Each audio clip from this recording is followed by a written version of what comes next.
اب ہم ذکر شروع کرتے ہیں آدم علیہ السلام کا۔ اللہ تعالیٰ فرماتے ہیں، اور میں نے جنوں اور انسانوں کو اپنی عبادت کے لیے پیدا کیا ہے۔ اللہ تعالیٰ نے ہمارے باپ کو کیوں پیدا فرمایا، ہمیں کیوں پیدا فرمایا؟ تاکہ ہم اس کی عبادت کریں، اگرچہ وہ عبادت کا محتاج نہیں، وہ تو بے نیاز ہے، البتہ ہم اس کے محتاج ہیں۔ اس کے اسماء بہترین اور حسین ہیں، وہ عالی شان صفات کا مالک ہے۔ اس نے اپنے ناموں کے آثار ظاہر کرنے کے لیے مخلوق کو پیدا فرمایا، رحمت کے آثار، قدرت کے آثار، جبر اور طاقت کے آثار اور حکمت کے آثار ظاہر کرنے کے لیے مخلوقات کو پیدا فرمایا، ورنہ وہ کسی چیز کا محتاج نہیں۔ آدم علیہ السلام کی تخلیق سے پہلے ہی اس بارے میں اللہ تعالیٰ کا فرشتوں سے مکالمہ ہوا۔ اللہ تعالیٰ نے فرمایا، اور جب تیرے رب نے فرشتوں سے کہا میں زمین میں ایک خلیفہ بنانے والا ہوں۔ خلیفہ سے مراد ہے نائب، اور یہ کہ اس کی نسل میں سے ہر ایک دوسرے کا خلیفہ ہوگا۔ جبکہ سیدنا ابو بکر صدیق رضی اللہ عنہ نبی اکرم صلی اللہ علیہ وسلم کے خلیفہ ہوئے، سو اللہ نے ایک خلیفہ بنانے کا ارادہ فرمایا جو زمین میں حکومت کرے اور اس کو آباد کرے۔ چنانچہ اللہ تعالیٰ نے فرمایا، اللہ تعالیٰ نے تمہیں زمین سے پیدا کیا اور اسی نے اس زمین میں تمہیں بسایا ہے۔ اللہ تعالیٰ کا ارادہ ہوا کہ زمین کو آباد کروائے، جبکہ جن اس قابل نہیں تھے، کیونکہ ان میں اس قدر عقل و دانش نہیں تھی کہ زمین کو پر رونق اور سرسبز و شاداب رکھ سکیں۔ علماء جنات کے بارے میں کہتے ہیں ان کا سب سے بڑا عقل مند جن انسانوں کے 10 سالہ بچے کے برابر عقل رکھتا ہے، اس لیے زمین کو آباد کرنے کی صلاحیت اللہ تعالیٰ نے انسان کو بخشی۔ اللہ نے انسان کو بہترین ڈھانچے اور حسین ترین شکل و صورت سے نوازا، پھر اپنی روح اس میں پھونکی۔ فرشتوں نے اس سے سوال کیا، ایسی مخلوق کو کیوں پیدا کرتا ہے جو زمین میں فساد کرے اور خون بہائے؟ اور ہم تیری تسبیح، حمد اور پاکیزگی بیان کرتے ہیں۔ اس کے جواب میں اللہ نے فرمایا، جو میں جانتا ہوں تم نہیں جانتے۔ دراصل فرشتوں نے کسی طرح معلوم کر لیا تھا کہ آدم کی اولاد زمین میں فساد کرے گی، خون ریزی کرے گی، لیکن انہوں نے یہ بات اعتراض کے طور پر نہیں کہی تھی، کیونکہ ایسا اعتراض تو گناہ ہے، اور فرشتے پلک جھپکنے کے برابر اللہ کی معصیت اور نافرمانی نہیں کرتے، بلکہ وہ تو نہایت معزز عبادت گزار ہیں، کسی بات میں اللہ پر پیش دستی اور سبقت نہیں کرتے، اور اس کے حکم پر عمل کرتے ہیں۔ اللہ کے حکم کی نافرمانی نہیں کرتے، بلکہ جو حکم دیا جائے بجا لاتے ہیں۔ اس لیے فرشتوں کا یہ پوچھنا وضاحت طلبی کے لیے تھا، وہ تو انسان کے پیدا کرنے کی وجہ پوچھ رہے تھے۔ وہ زمین میں جنات کے اعمال اور کرتوت کا مشاہدہ کر چکے تھے، یعنی اللہ تعالیٰ نے انہیں پیدا کر کے اختیار دیا تو وہ فتنہ و فساد اور فسق و فجور میں مبتلا ہو گئے، اور اب ایک اور مخلوق زمین میں بسائی جا رہی تھی، تو اس بات کا امکان تھا کہ یہ مخلوق بھی ان کے نقش قدم پر چلے۔ اس لیے فرشتوں نے تعجب اور حیرت کی بنا پر یہ سوال کیا تھا، اور پوچھنے کا مقصد یہ تھا کہ کیا یہ بھی جنوں کی طرح ہوں گے؟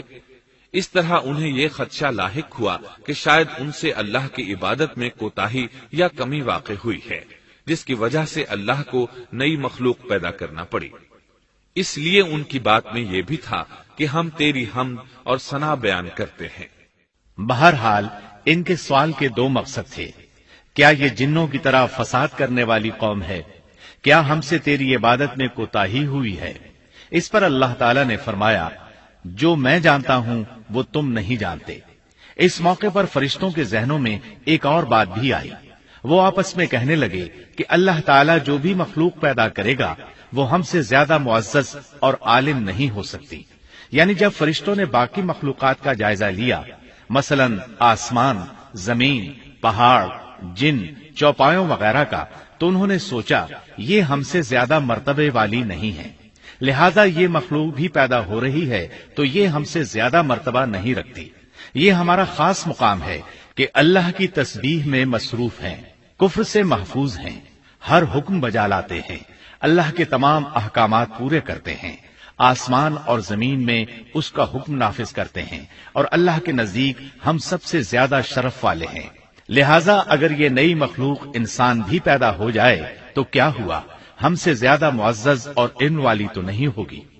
بہرحال جب اللہ تعالیٰ نے آدم کو پیدا کیا تو زمین کی مٹی لانے کا حکم فرمایا، چنانچہ اللہ تعالیٰ کے پاس مٹی لائی گئی۔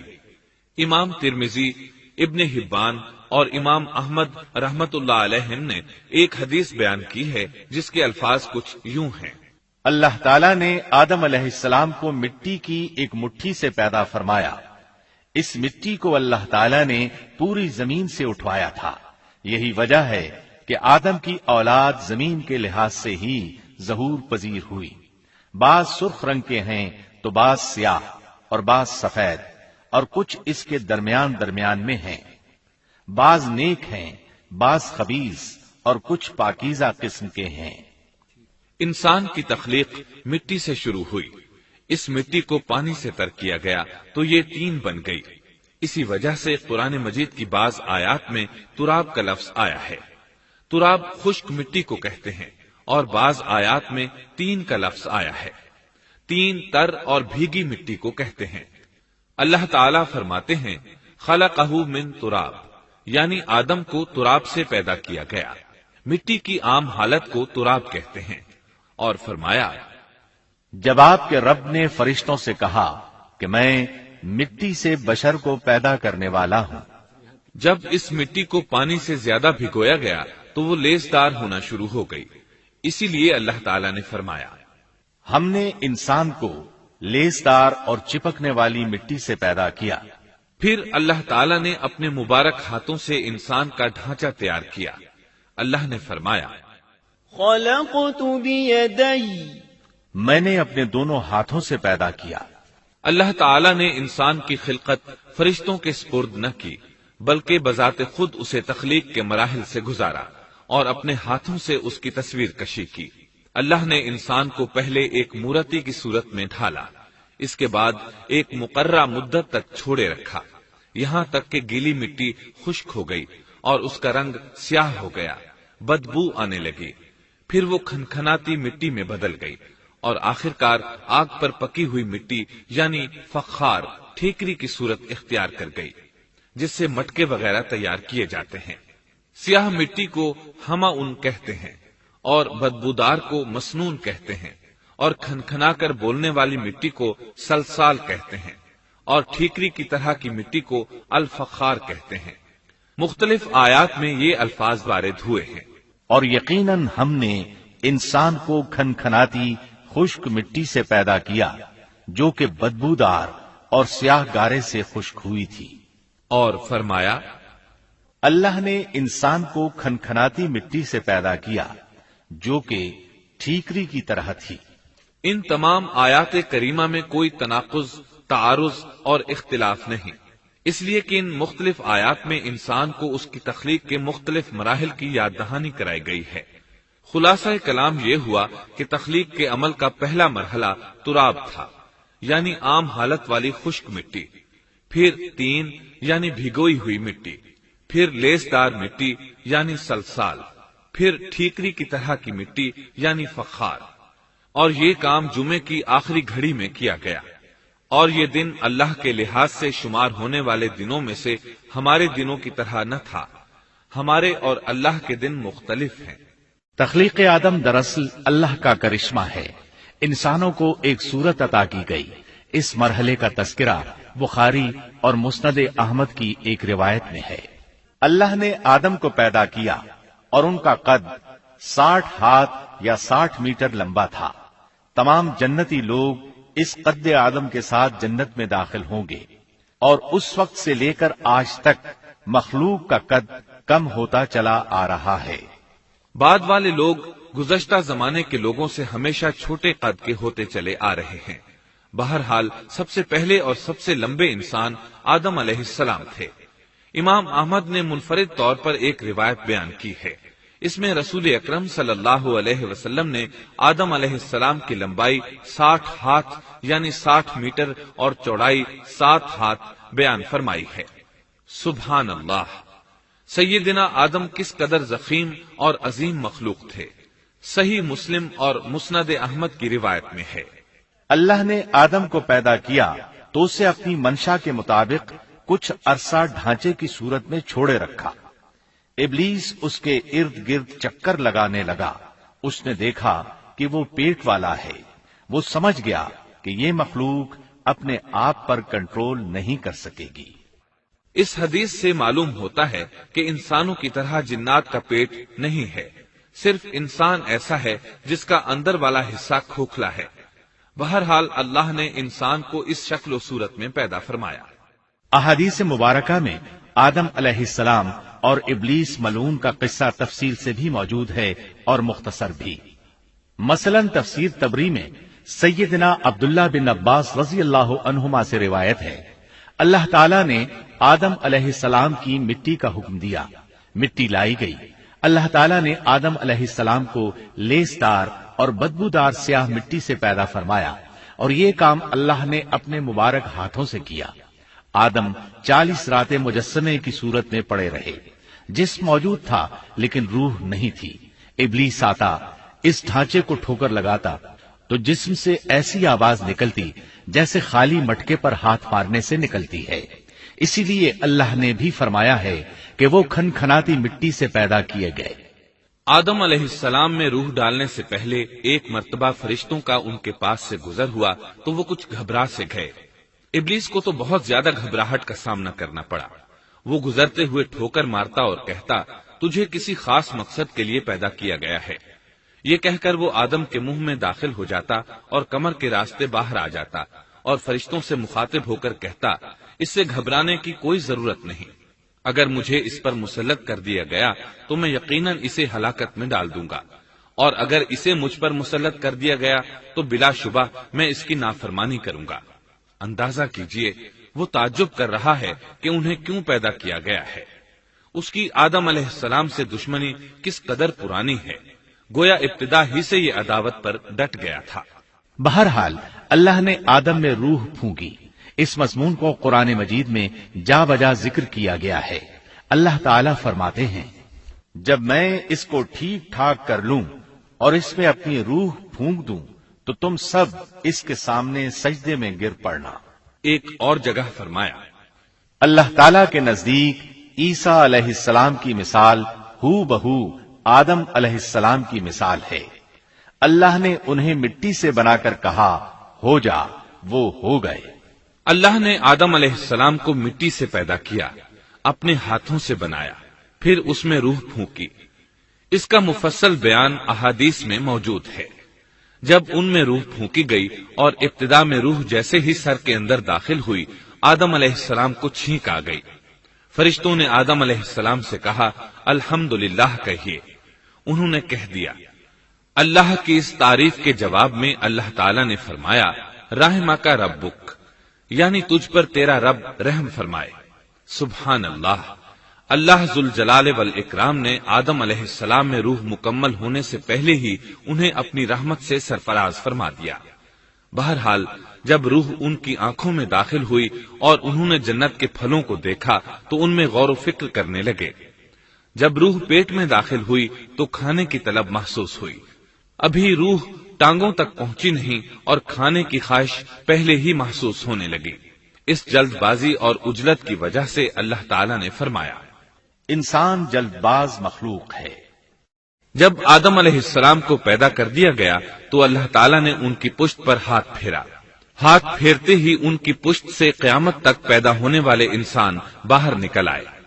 آدم کی تمام اولاد ان کے سامنے ظاہر ہو گئی، اور یہ بات نہایت وضاحت اور صراحت کے ساتھ قرآن مجید اور احادیث مبارکہ میں موجود ہے۔ مسلم بن یسار رحمت اللہ علیہ بیان کرتے ہیں کہ سیدنا عمر بن خطاب رضی اللہ عنہ سے کسی نے اس آیت کریمہ کے بارے میں پوچھا، اور جب آپ کے رب نے اولاد آدم کی پشت سے ان کی اولاد کو نکالا اور ان سے انہی کے بارے میں اقرار لیا کہ کیا میں تمہارا رب نہیں، سب نے جواب دیا، ہاں کیوں نہیں، ہم سب گواہ بنتے ہیں، تاکہ تم لوگ قیامت کے روز یوں نہ کہو ہم تو اس سے محض بے خبر تھے، یا یوں کہو کہ پہلے پہلے شرک تو ہمارے بڑوں نے کیا اور ہم ان کے بعد ان کی نسل میں ہوئے، لہذا کیا تو ان غلط راہ والوں کے فعل پر ہمیں ہلاکت میں ڈالے گا؟ سیدنا عمر رضی اللہ عنہ نے اس شخص کے سوال کے جواب میں فرمایا، میں نے سنا ہے کہ رسول اللہ صلی اللہ علیہ وسلم فرما رہے تھے، اللہ نے آدم علیہ السلام کو پیدا کیا، پھر اپنے دائیں ہاتھ کو اس کی پشت پر پھیرا اور اس سے نسل انسانی کو باہر نکالا اور ان کی طرف اشارہ کر کے فرمایا، میں نے انہیں جنت کے لیے پیدا کیا ہے اور یہ جنت والوں کے اعمال کریں گے۔ پھر اپنے ہاتھ کو دوبارہ آدم علیہ السلام کی پشت پر پھیرا اور اس سے نسل انسانی کو باہر نکالا اور ان کی طرف اشارہ کر کے فرمایا، میں نے انہیں آگ کے لیے پیدا کیا ہے اور یہ آگ والوں کے اعمال کریں گے۔ اس پر ایک شخص نے نبی اکرم صلی اللہ علیہ وسلم سے سوال کیا، اے اللہ کے رسول صلی اللہ علیہ وسلم، تو پھر ہمارے اعمال کس حساب میں شمار ہوں گے؟ آپ نے جواب میں فرمایا، اللہ تعالیٰ جب کسی بندے کو جنت کے لیے پیدا کرتا ہے تو اس سے جنت والوں کے کام کرواتا ہے، حتیٰ کہ جنت والے اعمال میں سے ہی کسی عمل پر اس کا موت سے سامنا ہوتا ہے، اس وجہ سے اللہ اسے جنت میں داخل کرتا ہے، اور جب اللہ کسی بندے کو آگ کے لیے پیدا کرتا ہے تو اسے آگ والے اعمال پر لگا دیتا ہے، یہاں تک کہ وہ آگ والے اعمال میں سے کسی عمل پر مرتا ہے، اس کی وجہ سے اللہ اسے آگ میں داخل کر دیتا ہے۔ ہر شخص کے لیے اس کام میں آسانی پیدا کر دی جاتی ہے جس کے لیے وہ پیدا کیا گیا ہے۔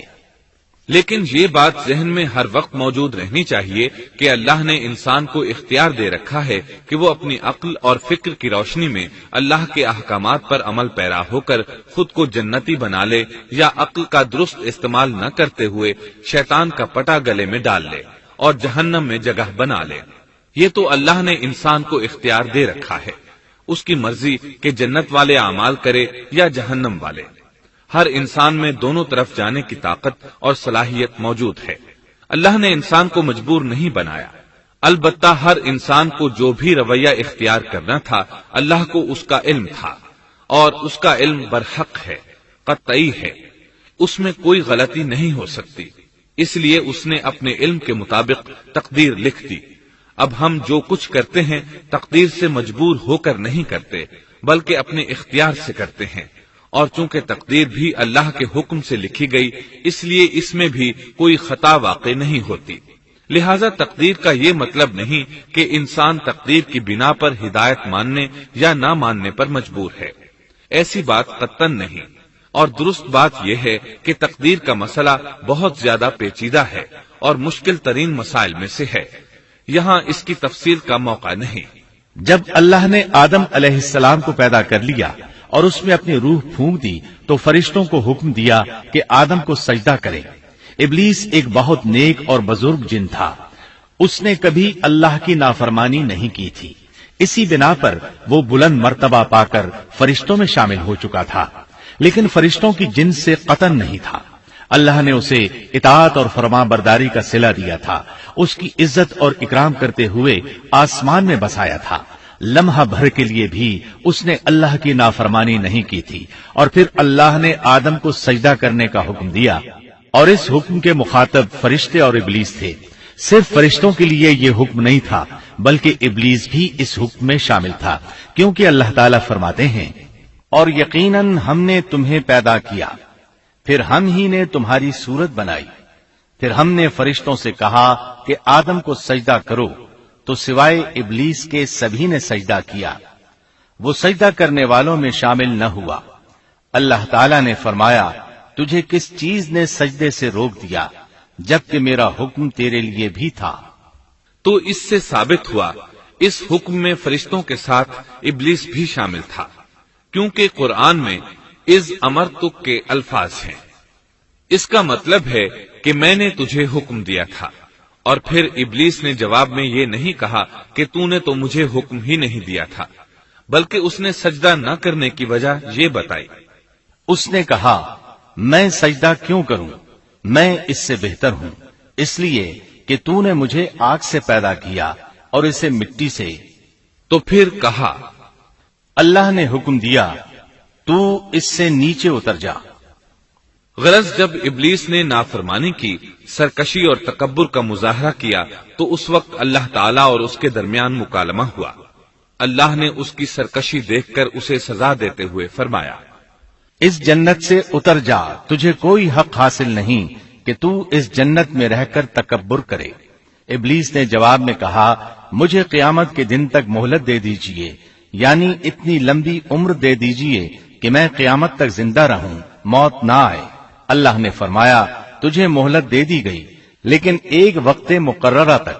اور جب شیطان اس طرف سے مطمئن ہو گیا کہ اسے مہلت مل گئی، تب اس نے کہا، چونکہ تو نے مجھے گمراہ کر دیا ہے، اس وجہ سے میں قسم کھاتا ہوں کہ میں انسانوں کی گمراہی کے لیے تیرے سیدھے راستے پر بیٹھ جاؤں گا، پھر ان کے آگے سے، ان کے پیچھے سے، ان کے دائیں سے، ان کے بائیں سے، ان کے پاس آؤں گا، اور آپ ان میں سے اکثر لوگوں کو شکر گزار نہیں پائیں گے۔ اللہ تعالیٰ نے شیطان کا رد کرتے ہوئے فرمایا، یہاں سے ذلیل و خوار ہو کر نکل جا، ان میں سے جو شخص بھی تیرا حکم مانے گا میں ایسے تمام گمراہوں سے جہنم کو بھر دوں گا۔ جو انسان بھی تیرا پیروکار بنے گا وہ جہنم کا مستحق اور حقدار ٹھہرے گا۔ قرآن مجید میں دوسرے مقامات پر بھی اس گفتگو کو نئے پیرائے میں دہرایا گیا ہے۔ مثلاً اللہ نے فرمایا، یقیناً ہم نے انسان کو کھنکھناتی مٹی سے پیدا فرمایا ہے جو کہ سڑے ہوئے گارے کی تھی، اور اس سے پہلے ہم نے جنات کو لو والی آگ سے پیدا کیا۔ اور جب تیرے پروردگار نے فرشتوں سے فرمایا، میں انسان کو سیاہ بدبودار کھنکھناتی مٹی سے پیدا کرنے والا ہوں، جب میں اسے پورا بنا چکوں اور اس میں اپنی روح پھونک دوں تو تم سب اس کے لیے سجدے میں گر پڑنا۔ چنانچہ تمام فرشتوں نے سجدہ کیا سوائے ابلیس کے، اس نے سجدہ کرنے والوں میں شمولیت اختیار کرنے سے صاف انکار کر دیا۔ اللہ تعالیٰ نے فرمایا، اے ابلیس، تجھے کیا ہوا کہ تو سجدہ کرنے والوں میں شامل نہ ہوا؟ وہ بولا، میں ایسے انسان کو سجدہ نہیں کر سکتا جسے تو نے سیاہ بدبودار کھنکھناتی مٹی سے پیدا کیا ہے۔ اللہ تعالیٰ نے فرمایا، اب تو بہشت سے نکل جا، کیونکہ تو مردود ہے اور تجھ پر قیامت کے دن تک میری پھٹکار ہے۔ کہنے لگا، اے میرے رب، مجھے اس دن تک مہلت دے دے جس دن کے لوگ دوبارہ زندہ کیے جائیں گے۔ اللہ نے فرمایا، اچھا، اس مقررہ وقت کے دن تک تجھے مہلت دی گئی۔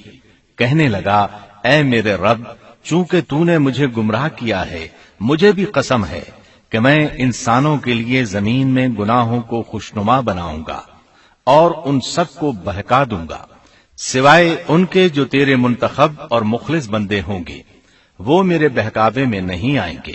اللہ نے فرمایا، ہاں، یہی مجھ تک پہنچنے کی سیدھی راہ ہے کہ مخلص بن جاؤ، میرے بندوں پر تجھے کوئی غلبہ نہیں ہوگا۔ البتہ جو گمراہ لوگ تیری پیروی کریں گے، یقیناً ان کے وعدے کی جگہ جہنم ہے۔ ایک اور مقام پر اللہ تعالیٰ فرماتے ہیں، جب ہم نے فرشتوں کو حکم دیا کہ آدم کو سجدہ کرو تو ابلیس کے سوا سب نے سجدہ کیا۔ اس نے کہا، کیا میں اسے سجدہ کروں جسے تو نے مٹی سے پیدا کیا ہے؟ اچھا دیکھ لے، اسے تو نے مجھ پر فضیلت دی ہے، اگر مجھے بھی تو نے قیامت تک ڈھیل دی تو میں سوائے چند لوگوں کے اس کی اولاد کو گمراہ کروں گا۔ اس پر اللہ نے فرمایا، جا، ان میں سے جو بھی تیرا فرمانبردار ہو جائے گا تو تم سب کی سزا جہنم ہے، جو پورا پورا بدلہ ہے۔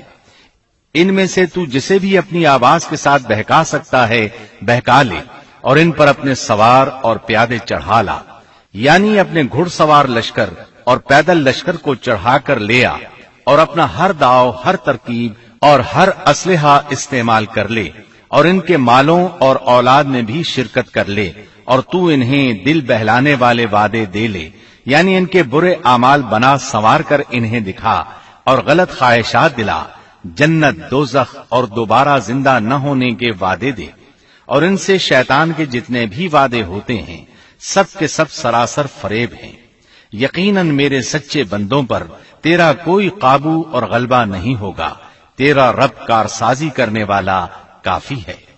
اسی طرح بہت سی آیات میں پہلی معصیت الہی کا ذکر کیا گیا ہے۔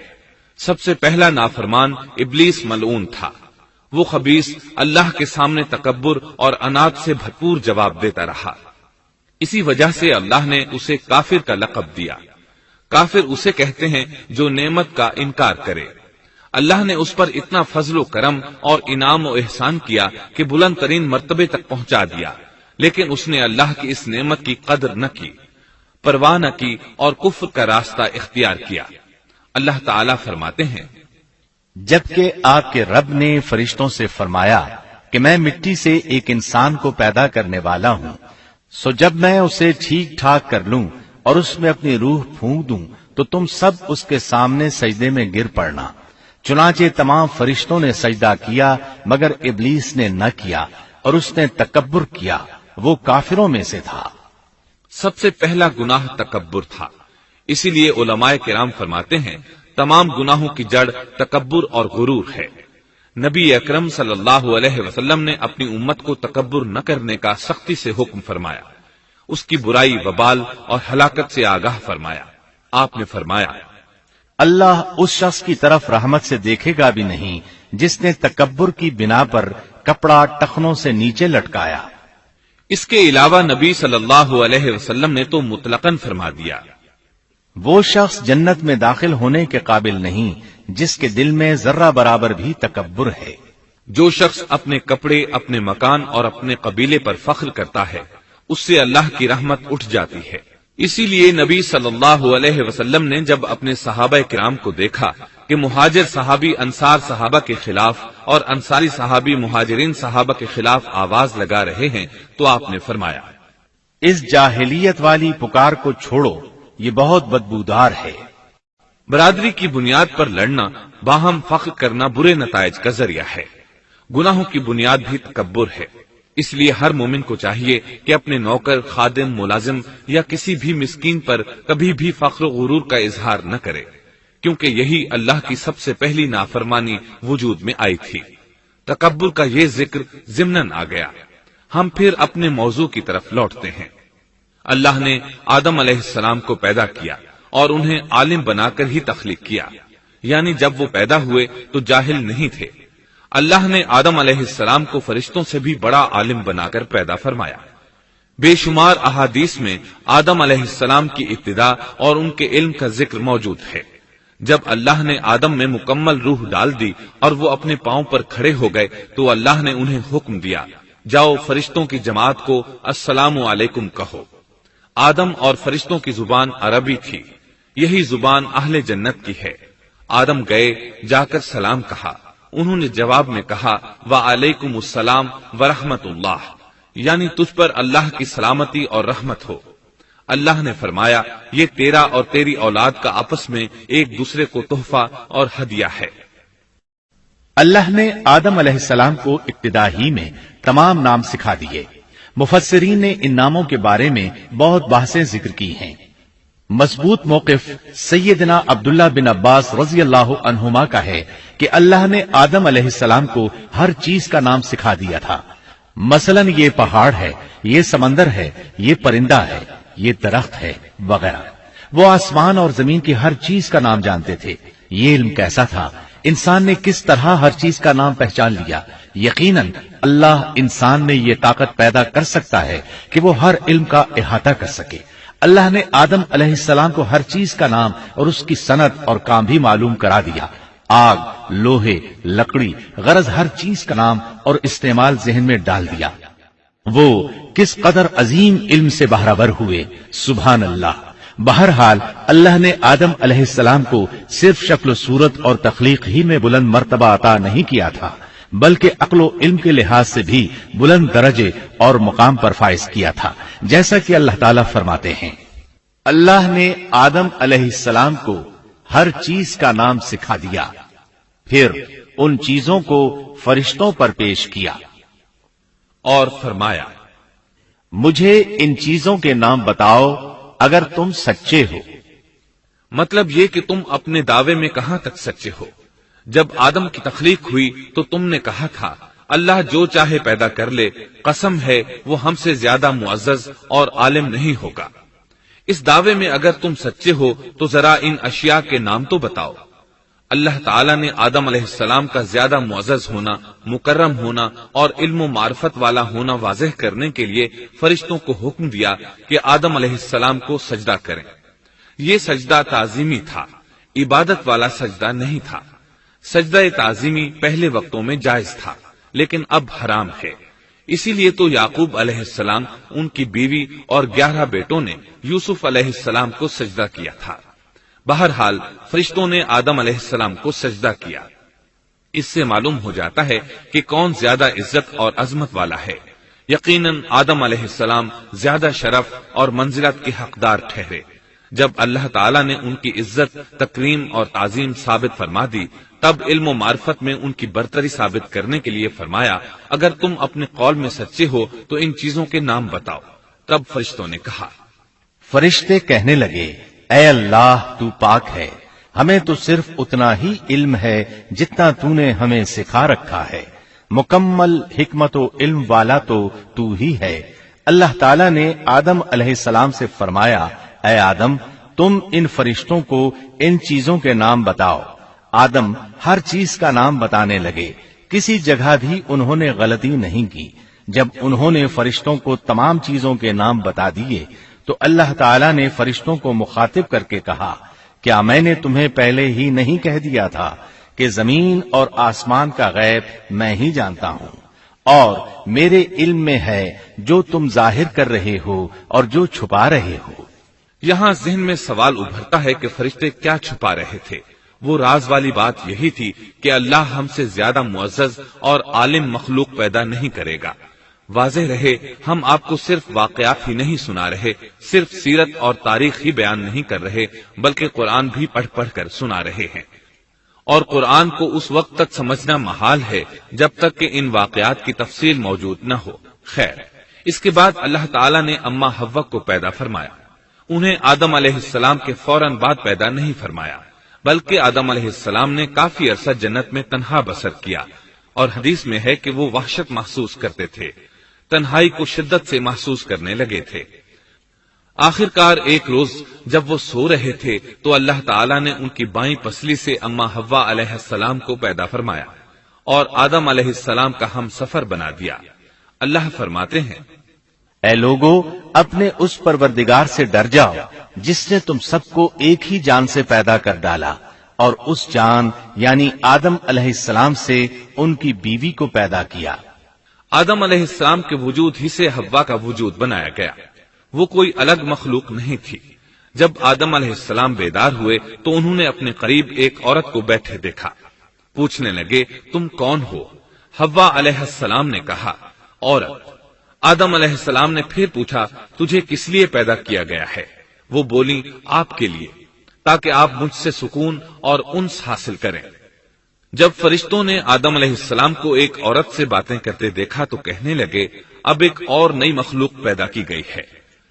آدم علیہ السلام نے ان مخلوقات کا نام تو بتا دیا تھا جو مشہور و معروف تھیں، ان کا نام پوچھنا چاہیے۔ انہوں نے آدم علیہ السلام سے سوال کیا، انہوں نے فوراً جواب دیا، حوا، اس لیے کہ اللہ نے تو آپ کو ہر چیز کا نام سکھا دیا تھا۔ فرشتوں نے کہا، ان کا نام حوا کیوں رکھا گیا ہے؟ آدم علیہ السلام نے جواب دیا، اس لیے کہ اسے ایک زندہ چیز سے پیدا کیا گیا ہے، حیات کی نسبت سے حوا نام رکھا گیا۔ مسلم شریف میں ہے، سیدنا ابو ہریرہ رضی اللہ عنہ روایت کرتے ہیں کہ رسول اللہ صلی اللہ علیہ وسلم نے فرمایا، جو شخص اللہ اور آخرت کے دن پر ایمان رکھتا ہے، جب وہ کسی معاملے کے لیے حاضر ہو تو بھلائی والی بات کرے یا خاموش رہے، اور عورتوں کے بارے میں بھلائی کی وصیت حاصل کر لو، یعنی ان کے ساتھ اچھا سلوک کرو، کیونکہ عورت پسلی سے پیدا کی گئی ہے اور پسلی میں زیادہ ٹیڑھا حصہ اوپر والا حصہ ہوتا ہے۔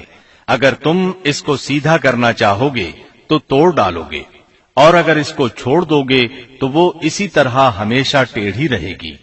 عورتوں کے بارے میں بھلائی کی وصیت حاصل کر لو۔ مطلب یہ کہ اسی حالت میں گزر بسر کرو، عورتوں کے بارے میں بھلائی کی وصیت حاصل کر لو۔ اس حدیث کا مطلب یہ ہے کہ عورتوں پر جبر کر کے زبردستی ان کی طبیعت کو بدلا نہیں جا سکتا، اور عورت ذات کو نہایت نرمی اور پیار سے رکھو۔ ان کی طبیعتوں میں ٹیڑھا پن ہے، وہ کبھی جذبات سے مغلوب ہو جاتی ہے اور عقل کھو بیٹھتی ہے۔ اگر کوئی اسے سیدھا کرنا چاہے تو اس سے لا تعلقی، دوری اور طلاق کی نوبت آ جائے گی۔ اگر اسے چھوڑ دو گے تو ٹیڑھا پن برقرار رہے گا۔ مرد کو بہت حوصلے سے اس صورتحال کو سنبھالنا چاہیے۔ احادیث میں سیدنا ابراہیم علیہ السلام کی زوجہ سیدہ سارہ علیہ السلام کا قصہ موجود ہے۔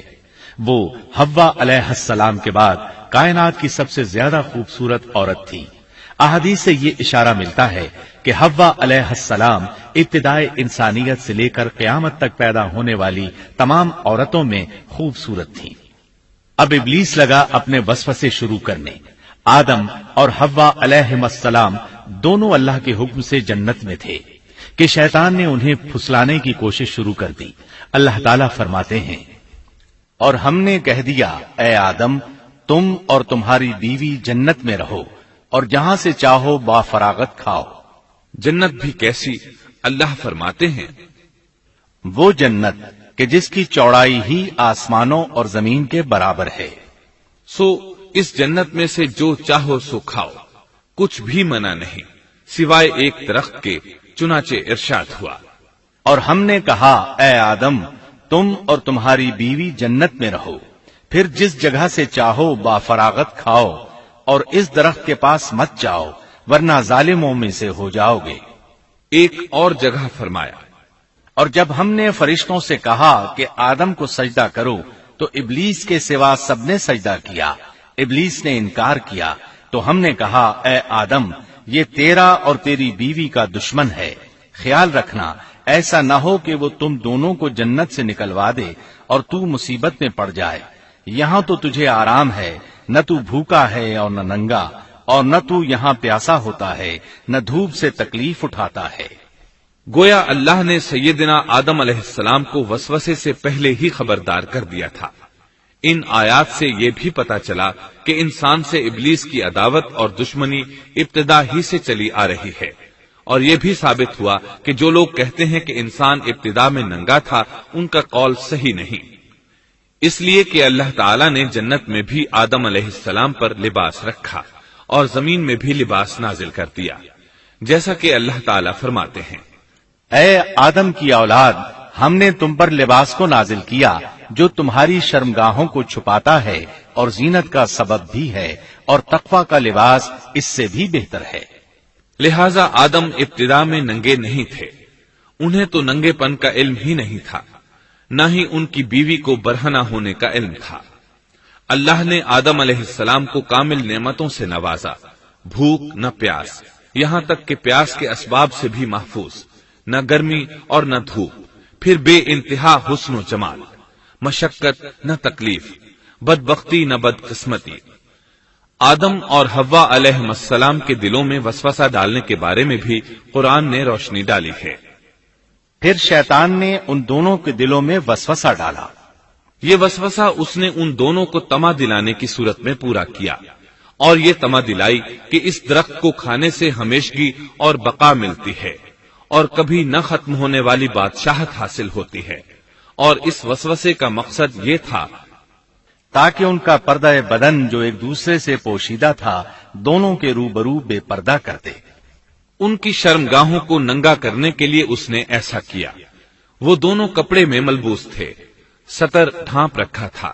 جب انہوں نے اس درخت سے کھایا تو لباس نیچے گر گیا، دونوں برہنہ ہو گئے۔ یہی شیطان چاہتا تھا کہ انہیں برہنہ کر دے، اللہ کی نافرمانی پر اکسائے۔ ارشاد ہوتا ہے، شیطان نے انہیں وسوسہ ڈالا، کہنے لگا اے آدم کیا میں تجھے دائمی زندگی کا درخت اور وہ بادشاہت نہ بتلا دوں جو کبھی پرانی نہ ہو؟ جب تم اس درخت سے کھاؤ گے تو ہمیشہ زندہ رہنے والے بن جاؤ گے اور زبردست بادشاہت حاصل کر لو گے۔ اس نے یہ تمنا بھی دلائی۔ تمہارے رب نے تم دونوں کو اس درخت سے اس لیے منع کیا ہے کہ تم دونوں فرشتے نہ بن جاؤ یا ہمیشہ زندہ رہنے والے نہ بن جاؤ۔ یعنی تم اس درخت سے کھا لو گے تو فرشتے بن جاؤ گے اور ہمیشہ قائم دائم رہو گے۔ پھر وہ وسوسہ ڈالتے ہوئے جھوٹی قسمیں کھانے لگا، جیسا کہ ارشاد ہوتا ہے، اور ان دونوں کے روبرو قسمیں کھانے لگا کہ یقین آ جائے میں آپ کا خیر خواہ ہوں۔ اللہ کی قسم کھانے لگا اور اس وقت سے جھوٹی قسموں کی ابتدا ہوئی۔ اس نے ان دونوں کو فریب دے کر بہکا لیا، جیسا کہ فرمایا فَدَلَّاهُمَا بِغُرُورٍ، یعنی دھوکے سے انہیں پھسلایا، حالانکہ انہیں کسی چیز کی کمی نہیں تھی۔ بھلا وہاں کیا محتاجی ہو سکتی تھی؟ جنت میں سکون سے زندگی بسر کر رہے تھے۔ جنت سے بڑھ کر کیا چاہیے؟ ہمیشہ کے لیے جنت مل چکی تھی۔ اللہ تعالیٰ فرماتے ہیں، ان دونوں نے جب درخت کو چکھا، دونوں کا پردہ بدن ایک دوسرے کے روبرو کھل گیا، دونوں اپنے بدنوں پر درختوں کے پتے جوڑ جوڑ کر رکھنے لگے۔ کپڑے اترنے پر دونوں کو حیا آئی، اس لیے کہ انسان کی فطرت میں برہنہ ہونے کی ناپسندیدگی شامل ہے۔ برہنہ ہو گئے تو کوئی لباس نہیں تھا، اس لیے درختوں کے پتے جوڑ کر جسم ڈھانپنے لگے۔ حدیث میں آیا ہے، آدم بھاگنے لگے تو اللہ نے پکارا، آدم مجھ سے بھاگتے ہو؟ آدم بولے، اللہ میں شرم کی بنا پر بھاگ رہا ہوں، اور اس وجہ سے کہ تیرے سامنے برہنہ کیسے رہوں، پھر یہ کہ نافرمانی کا ارتکاب بھی کر چکا ہوں۔ یہاں ایک سوال پیدا ہوتا ہے، دونوں میں سے پہلے کھانے والا کون تھا؟ اس بارے میں راجح قول یہ ہے کہ وہ حوا علیہ السلام تھی۔ انہی نے آدم علیہ السلام کو طمع دلاتے ہوئے اس غلطی پر آمادہ کیا تھا، جیسا کہ بخاری شریف میں نبی اکرم صلی اللہ علیہ وسلم نے فرمایا، اگر حوا نہ ہوتی تو کوئی عورت اپنے خاوند سے خیانت نہ کرتی۔ حوا علیہ السلام نے انہیں غلطی میں مبتلا کیا تھا۔ اگر حوا علیہ السلام نہ ہوتی تو آدم بھی خیانت میں مبتلا نہ ہوتے اور نہ معصیت میں مبتلا ہوتے۔ تب اللہ نے انہیں پکارا، کیا میں نے تم دونوں کو اس درخت سے نہیں روکا تھا، اور کیا یہ نہیں کہا تھا کہ شیطان تمہارا کھلا دشمن ہے؟ اب توجہ طلب بات یہ ہے کہ اس موقع پر دونوں نے کیا طرز عمل اختیار کیا۔ کیا وہ دونوں اپنی معصیت پر بضد رہے اور تکبر کرنے لگے، جیسا کہ ابلیس نے سجدہ کرنے سے انکار کیا تھا اور پھر لگا تھا اپنی معصیت پر اصرار کرنے، یا ان دونوں نے توبہ کر لی؟ جی ہاں، دونوں نے توبہ کر لی، جیسا کہ قرآن مجید میں آتا ہے، دونوں نے کہا، اے ہمارے رب، ہم نے اپنا بڑا نقصان کیا، اور اگر تو ہماری مغفرت نہ کرے گا اور ہم پر رحم نہ کرے گا تو واقعی ہم خسارہ پانے والوں میں سے ہو جائیں گے۔ اس قصے میں ایک سوال یہ ذہن میں پیدا ہوتا ہے کہ جب سیدنا آدم علیہ السلام کو ابلیس نے سجدہ نہ کیا تو اللہ تعالیٰ نے اسے مردود بنا کر جنت سے نکال دیا، پھر وہ سیدنا آدم علیہ السلام کو اس درخت کے قریب کس طرح لے گیا جبکہ وہ جنت سے باہر ہو چکا تھا؟ قرآن کریم میں اس بارے میں یہ الفاظ آئے ہیں، پھر شیطان نے ان کے دلوں میں وسوسہ ڈالا۔ یہ وسوسہ اس نے کیسے ڈالا جبکہ وہ جنت سے نکالا جا چکا تھا؟ مفسرین نے اس کے جواب میں لکھا ہے کہ اس نے جنت سے باہر رہ کر یہ وسوسہ ڈالا تھا۔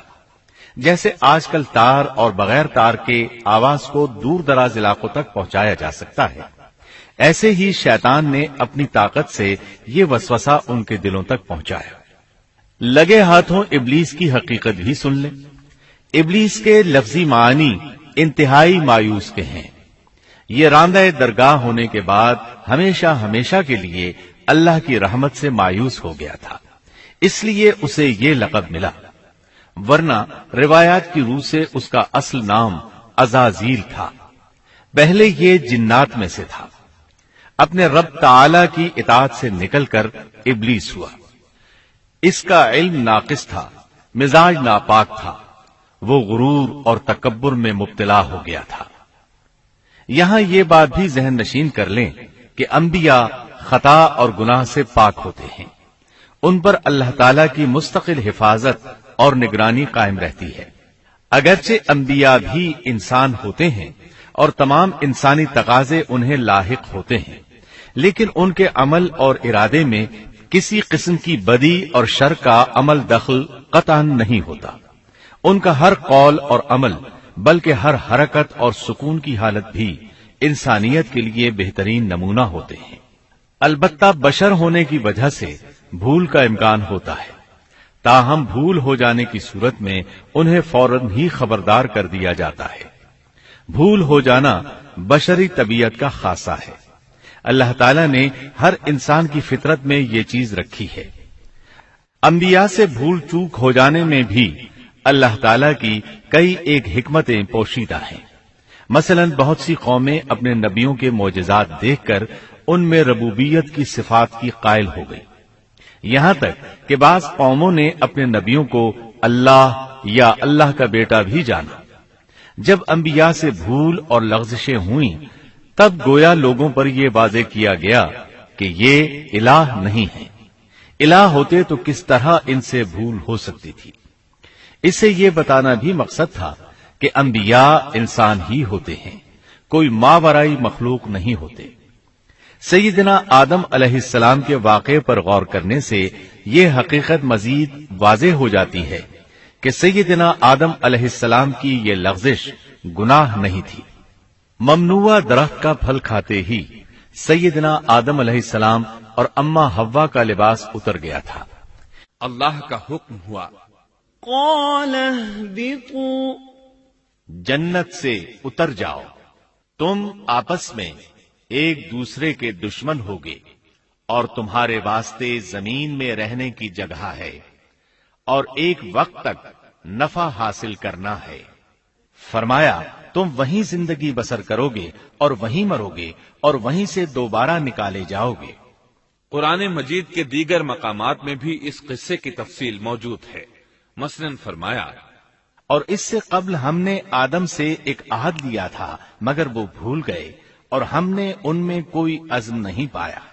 اللہ تعالیٰ فرماتے ہیں، اور جب ہم نے فرشتوں سے کہا آدم کو سجدہ کرو تو ابلیس کے سوا سب نے سجدہ کیا، اس نے صاف انکار کر دیا۔ تو ہم نے کہا اے آدم، یہ تیرا اور تیری بیوی کا دشمن ہے، خیال رکھنا ایسا نہ ہو وہ تم دونوں کو جنت سے نکلوا دے اور تو مصیبت میں پڑ جائے۔ یہاں تو تجھے یہ آرام ہے کہ نہ تو بھوکا ہوتا ہے اور نہ ننگا، اور نہ تو یہاں پیاسا ہوتا ہے اور نہ دھوپ سے تکلیف اٹھاتا ہے۔ لیکن شیطان نے اسے وسوسے میں ڈال دیا، کہنے لگا میں آپ کو دائمی زندگی کے درخت اور وہ بادشاہت بتلاؤں جو کبھی پرانی نہ ہو۔ چنانچہ ان دونوں نے اس درخت سے کھایا، پس ان کے ستر کھل گئے اور وہ بہشت کے پتے اپنے اوپر چپکانے لگے۔ آدم نے اپنے رب کی نافرمانی کی، پس بہک گیا۔ پھر اس کے رب نے نوازا، اس کی طرف توجہ فرمائی اور اس کی رہنمائی کی۔ حکم ہوا تم دونوں یہاں سے اتر جاؤ، تم آپس میں ایک دوسرے کے دشمن ہو۔ اب تمہارے پاس جب کبھی میری طرف سے ہدایت پہنچے تو جو میری ہدایت کی پیروی کرے نہ تو وہ بہکے گا نہ تکلیف میں پڑے گا، ہاں جو میری یاد سے روگردانی کرے گا اس کی زندگی تنگی میں رہے گی اور بروز قیامت ہم اسے اندھا کر کے اٹھائیں گے۔ آدم علیہ السلام زمین پر اترے اور اپنے رب سے توبہ کے کلمات سیکھ لیے۔ وہ کلمات یہ ہیں، ربنا ظلمنا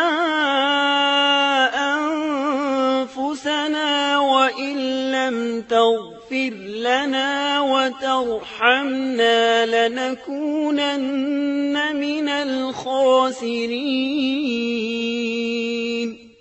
اے ہمارے رب، ہم نے اپنا نقصان کیا اور اگر تو نے ہم پر مغفرت و رحمت نہ فرمائی تو ہم خسارہ اٹھانے والوں میں سے ہو جائیں گے۔ آدم علیہ السلام زمین پر اترے اور ان کے ساتھ حوا علیہ السلام بھی اتری اور ان کے ساتھ ہی ابلیس کو بھی اتارا گیا۔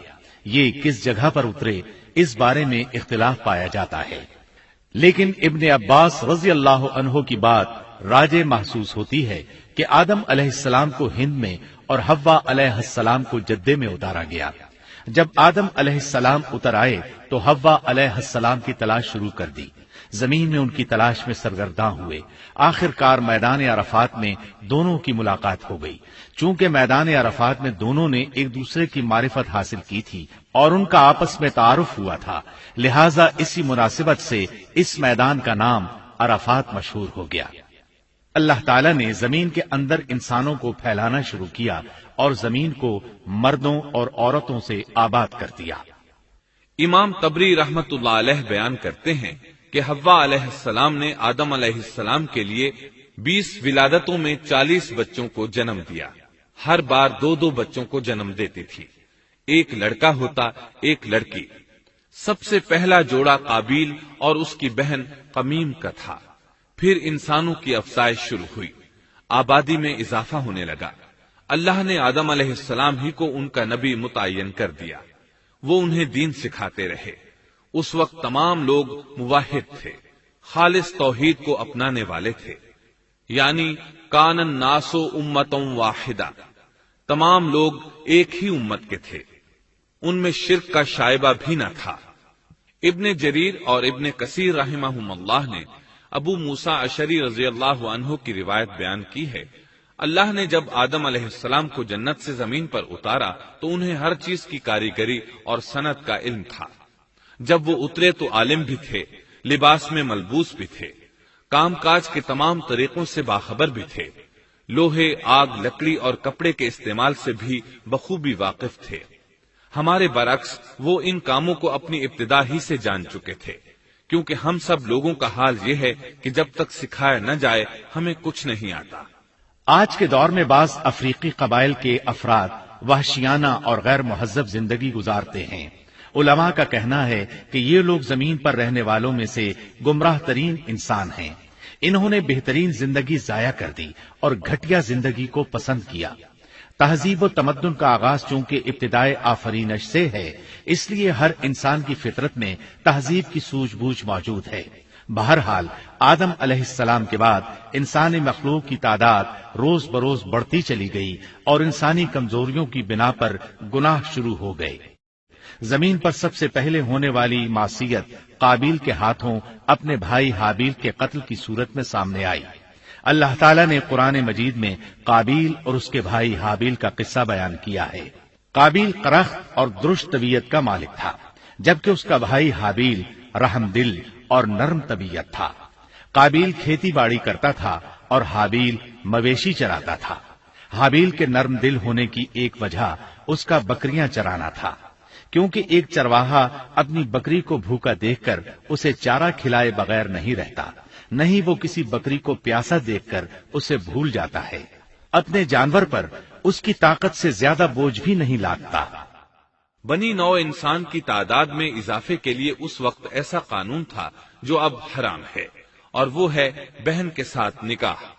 چونکہ اس وقت کے سب لوگ آدم علیہ السلام کی حقیقی اولاد تھے اور آپس میں بہن بھائی تھے، اس لیے اس وقت کی شریعت کی روح سے قابیل اپنے ساتھ جڑواں پیدا ہونے والی بہن کے سوا کسی دوسری بہن سے شادی کر سکتا تھا، اور اسی طرح حابیل اپنے ساتھ جڑواں پیدا ہونے والی بہن کے علاوہ کسی دوسری بہن سے شادی کر سکتا تھا۔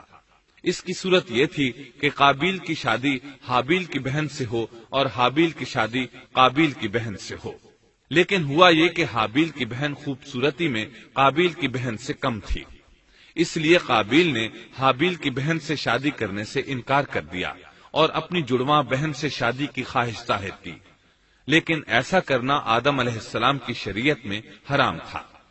آپ نبی بھی تھے اور رسول بھی۔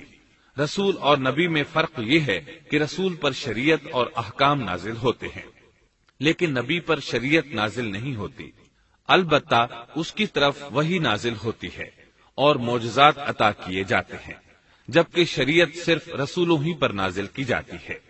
آدم علیہ السلام بھی چونکہ رسول تھے، اس لیے ان کی شریعت میں یہ قانون تھا کہ کوئی شخص اپنے ساتھ جڑواں پیدا ہونے والی بہن کے ساتھ شادی نہیں کر سکتا۔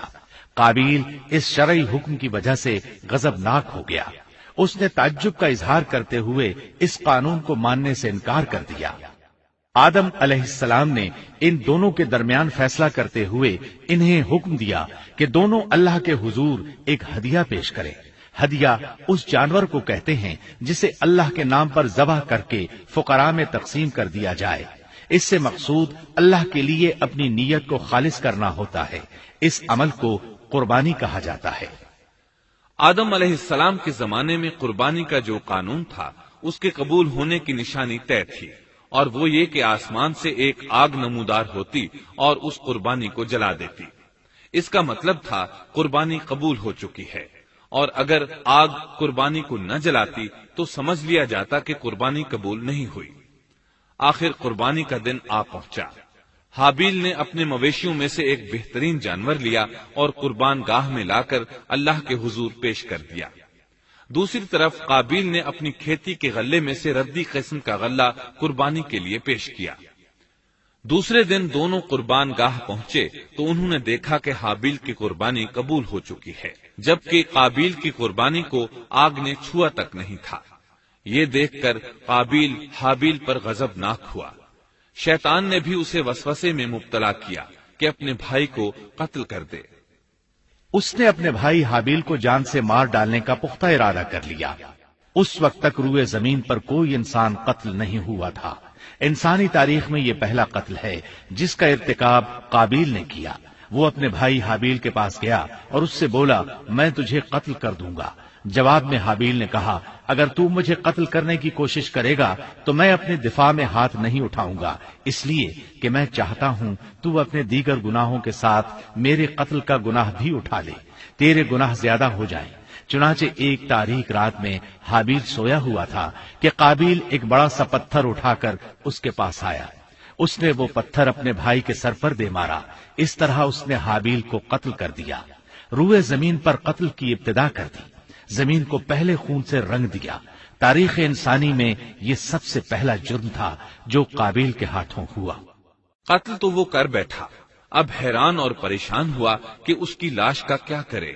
اس وقت تک نسل انسانی موت سے بھی دوچار نہیں ہوئی تھی۔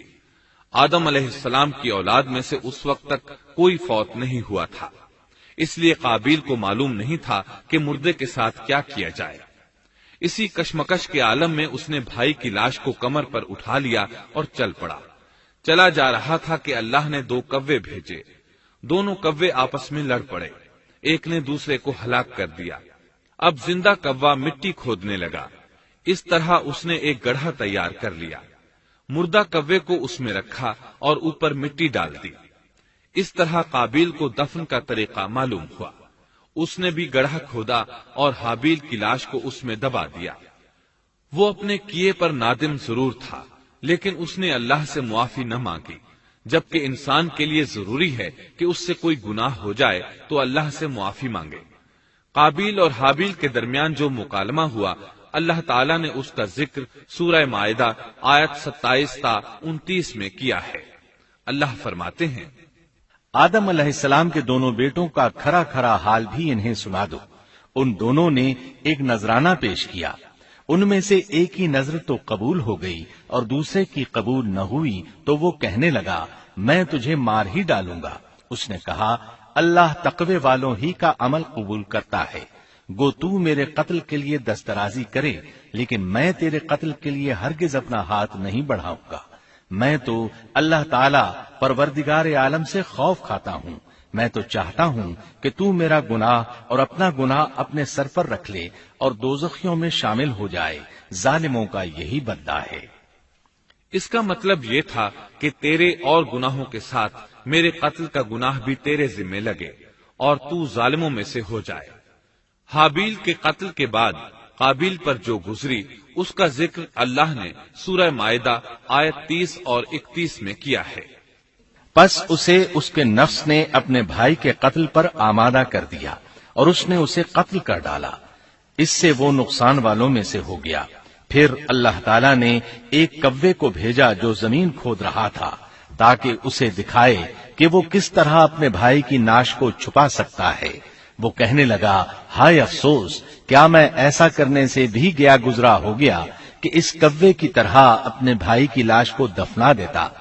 پھر تو بڑا ہی پشیمان اور شرمندہ ہوا۔ امام احمد، ترمذی اور ابو داود نے سیدنا سعد بن ابی وقاص رضی اللہ عنہ سے روایت کی ہے کہ انہوں نے سیدنا عثمان رضی اللہ عنہ کی شہادت کے فتنے کے وقت فرمایا، میں گواہی دیتا ہوں کہ رسول اکرم صلی اللہ علیہ وسلم نے فرمایا تھا، ایک بہت بڑا فتنہ رونما ہوگا، اس میں بیٹھنے والا کھڑے ہونے والے سے بہتر ہوگا اور کھڑا ہونے والا چلنے والے سے بہتر ہوگا اور چلنے والا دوڑنے والے سے بہتر ہوگا۔ کسی نے کہا، اگر کوئی میرے گھر میں داخل ہو کر میری طرف ہاتھ بڑھائے تاکہ وہ مجھے قتل کر دے تو آپ صلی اللہ علیہ وسلم نے فرمایا، تو آدم علیہ السلام کے بیٹے کی طرح قتل ہو جا، یعنی اس فتنے میں قتل ہو جانا، حابیل کی سنت پر عمل کرتے ہوئے خود ہاتھ نہ اٹھانا، قاتل کہلانے کی بجائے مقتول ہونے کو پسند کرنا۔ اسی طرح مسند احمد کی ایک روایت میں ہے، رسول اللہ صلی اللہ علیہ وسلم نے فرمایا، دنیا میں جب بھی کوئی ظلم سے قتل ہوتا ہے تو اس کا گناہ آدم علیہ السلام کے پہلے بیٹے قابیل کی گردن پر ضرور ہوتا ہے، اس لیے کہ وہ پہلا شخص ہے جس نے ظالمانہ قتل کی ابتدا کی اور یہ ناپاک طریقہ جاری کیا۔ اس حدیث سے اس جرم کی نوعیت کا بخوبی اندازہ ہوتا ہے کہ اللہ تعالیٰ نے اس کو صرف ایک قتل قرار نہیں دیا بلکہ اس کو ایک گھناؤنی حرکت قرار دیا۔ قیامت تک آنے والے لوگ جو اس گناہ کے مرتکب ہوں گے ان کا کچھ گناہ قابیل کے حساب میں ڈالا جائے گا۔ حابیل کو قتل کرنے کے بعد قابیل نے اپنی بیوی کو ساتھ لیا اور دور دراز نرم زمین کے پاس جا کر رہائش پذیر ہو گیا اور آدم علیہ السلام کے سامنے تک نہ ہوا۔ آدم علیہ السلام پہاڑوں کے قریب ایک بستی میں رہ رہے تھے، یہ ان سے بہت دور جا بسا تھا۔ اس طرح قابیل کا آدم علیہ السلام سے رابطہ بالکل ختم ہو گیا اور اس سے ایک نئی نسل کی ابتدا ہوئی۔ فحاشی اور اریانی کو ان کے ہاں عروج حاصل تھا۔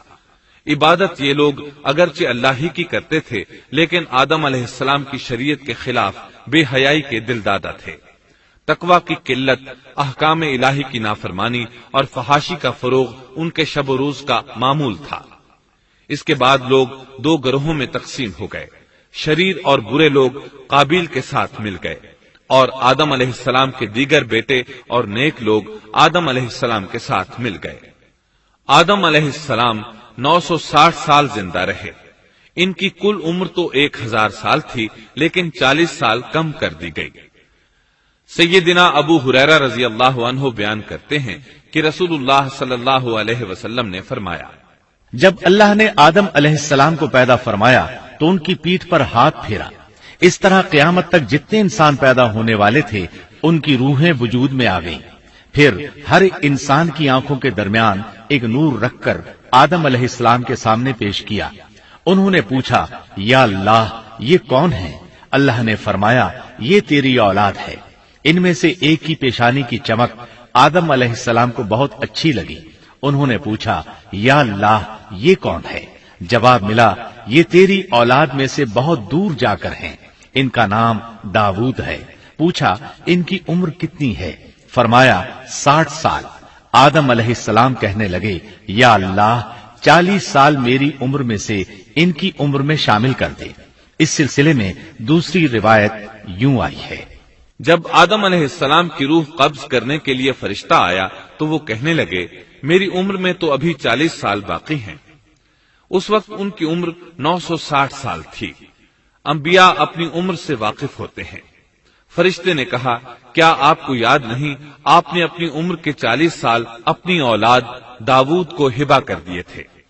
رسول اللہ صلی اللہ علیہ وسلم نے فرمایا، چونکہ آدم علیہ السلام نے انکار کیا تو ان کی اولاد بھی انکار کی عادی ہے۔